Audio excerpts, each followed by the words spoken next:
What's up raiders, Bionic here. Welcome to a second raid video today. We've just had a post by Valkyrie. I want to go over those details and then go over the new champions because that is also announced for the upcoming patch, which is apparently 2.21, not 2.30 like we perhaps expected, right? So I don't exactly know when the patch is going to come out, but still I think there's some valuable information. So if you want to save yourself the trouble of having to read all this, I'm going to cover it as quickly as possible, okay? So they're going off about saying, you know, what are we working on, yada, yada, yada. So Classic Arena has been the subject of many heated discussions for a while now. For the last couple of weeks, we've been working on the matchmaking system. Okay, and then it finally came with a solution that will help our players to enjoy the feature. Previously, opponents were decided by the tier size and the number of Classic Arena points they had. Only, I guess. But now, we've added players' levels and total powers to the list of factors, which is what we've been saying since the beginning. That's how it should be anyway, right? That would have resolved the issue a long time ago. Glad they're finally doing it, right? But why so long? Anyway, at least they're doing it. Let's just focus on that. We think these additional factors result in fairer lists of opponents closer to each player's strength. Yeah, and then these changes should already be visible in bronze and silver tiers. Okay, so again, flip of a button, a switch, just on, hard, not hard. Anyway, interesting. Still, we will continue to monitor the current situation closely, and we will be waiting for feedback from you guys. So it is important that you let us know in the comments below, is this working for you? Are you now facing those crazy opponents, or are you facing opponents that are your level? Also, we would like to shed some light on the subject of those low-level accounts that a lot of you have already witnessed on the arena with some refreshes. Yeah, the bot accounts. We've been talking about it. I made a video. I said arena is fixed, right?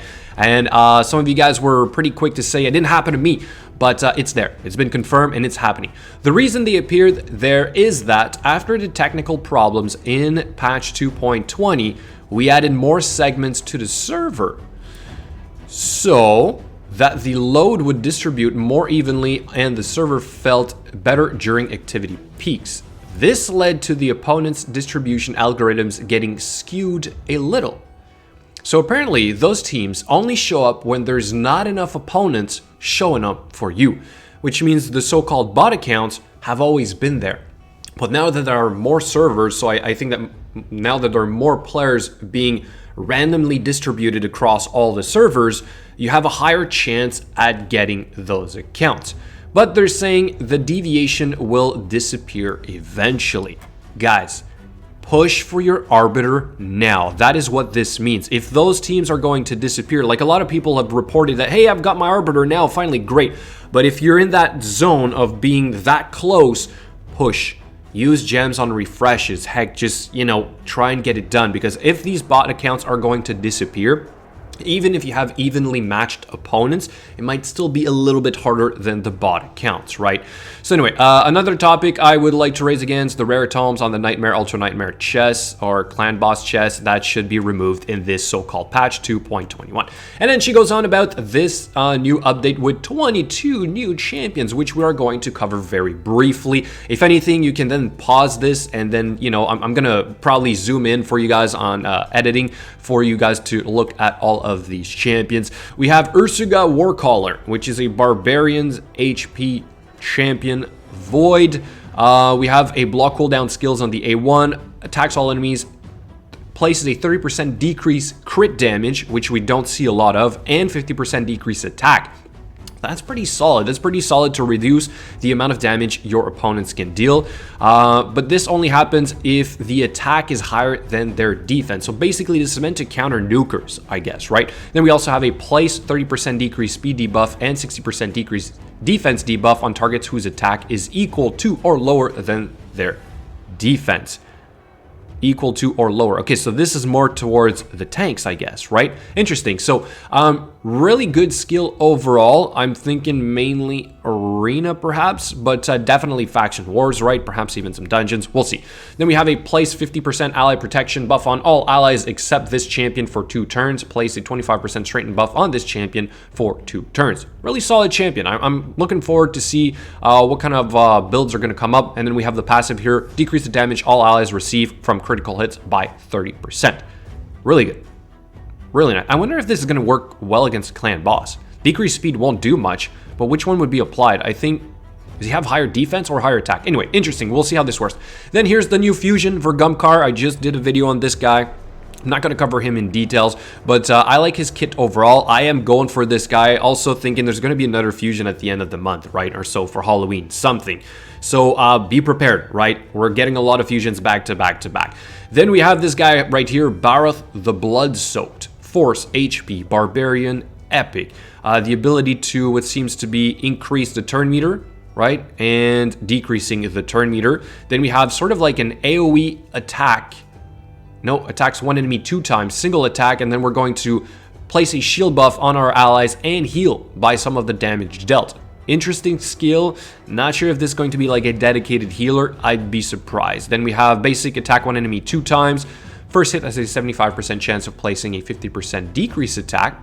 The second hit has a 75% chance of placing a 60% decrease defense debuff for 2 turns. Interesting. So Clan Boss.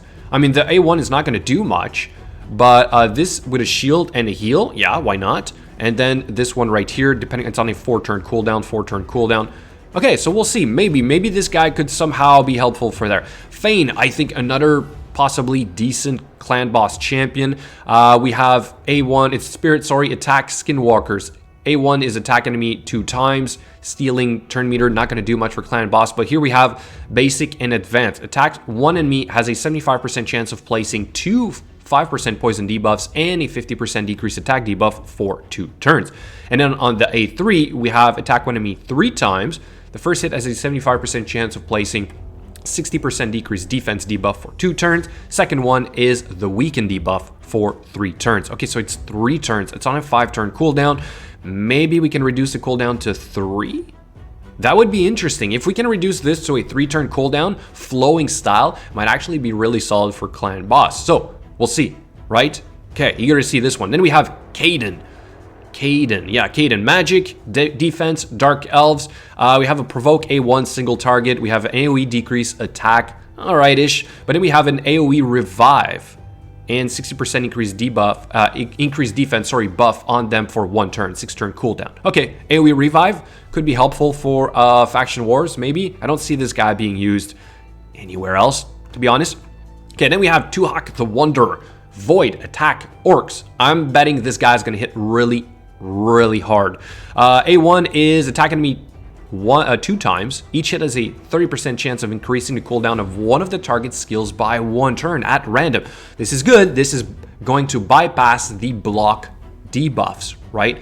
It's a good form of crowd control. Then we also have increased the cooldown of all of the target skills by 1 turn instead if this champion has less than 50% HP when attacking on each hit. Oh, wow. Okay.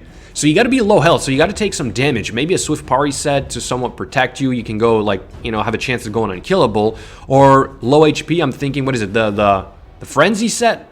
I think I pulled it. Yeah, the Fury set. Maybe this would work well in this champion. We'll see. Finally, would we have a champion that's good for that set? And then we have attacks all enemies, has a 75% chance of placing a 30% decreased speed debuff for 2 turns and a 30% increased speed buff on this champion for 2 turns. Heals this champion by 15% of the damage inflicted if they have less than 50% HP when attacking. So a self-built-in heal, also pretty good. Clever Brutality. Attack one enemy, steals 50% of the target's current turn meter. Has a 75% chance of placing a stun debuff for 1 turn. Steals 100% chance if this champion has less than 50% HP when attacking. So again, you got to be low HP, and he's attacked, so you got to survive. So you'll need some like unkillable stuff to go with this guy, but he can definitely, I think, snowball into, you know, being very annoying. Decrease the damage taken by this champion by 20% when their HP drops below 60%. Increase ally attack in battles by 22%. Okay, This guy will be interesting to see. I'm very curious to see his multipliers. Anyway, let me know what you think. So we had 1 epic, 2 epic, 3 epic, 4, and then 2 legendaries.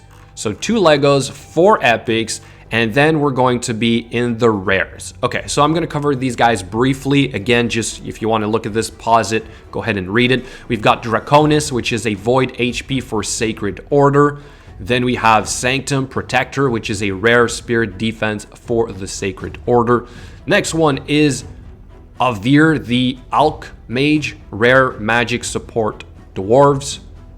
We have Quaestor, whatever, force, attack, Bannerlords.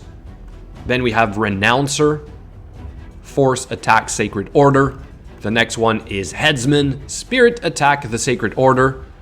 Then we've got the Purgator, or Purgator, just Purgator, magic, attack, Sacred Order. We have a void here, Drown, Bloat Wraith. Okay, interesting. Stun on the A1. Attacks all enemies, has an 85% chance of placing a 30% decreased defense for 2 turns. Also has a 25% chance of placing a fear debuff for 1 turn on enemies under decreased defense debuff. Okay, sort of ish, right? Heals his champion 15% of their max HP every time this champion or an ally kills an enemy. Death fees. Okay, interesting. Then we have Solaris, force, attack, Sacred Order. Next one is Wyvern Bane, I think, spirit, attack, orcs. Then we have Wagon Bane, I guess, magic, support, ogre and tribes, right? Next one is Ripper Fist. Nice, void, attack, orcs. Okay, maybe this guy hits pretty hard. Let's check his kit real quick. Attack 1 enemy 2 times. Each hit has a 30% chance of placing 25% decreased attack debuff for 2 turns. Heal reduction, 1 enemy 3 times. Then we have here, place a 25% increase buff on this champion for every 1 turn and decrease the cooldown of the Rip of Shreds skill every time this champion HP drops below 50%. Interesting, not convinced he's a game changer though. Then we have Dolor Lorekeeper, all right? Force support dwarves. Next one is Dune Strider, magic attack barbarians. Following one is Gloril Brutebane, spirit attack dwarves. Okay. And finally we have Dilgol, void attack dwarves. Attack 1 enemy, has a 40% chance of placing a 50% decreased speed debuff. Then we have attacks all enemies 2 times. Each hit has a 50% chance of placing decreased accuracy, and then it goes up to the 50% decreased accuracy. Not really used. Finally, Big Game Hunter, attack 1 enemy 3 times. Each hit has a 40% chance of placing a 60% decreased debuff for 2 turns. Not bad. What do you guys think about these new champions? Are we just diluting the pool here, or are we getting some game changers? New metas. Do you see anything happening with these champions? I didn't cover all the rares, guys. You can read them all because we're already going over like, 12, 13 minutes, okay? So let me know what you think in the comments below. Are you excited? As always, thank you so much for watching, and I will catch you guys later.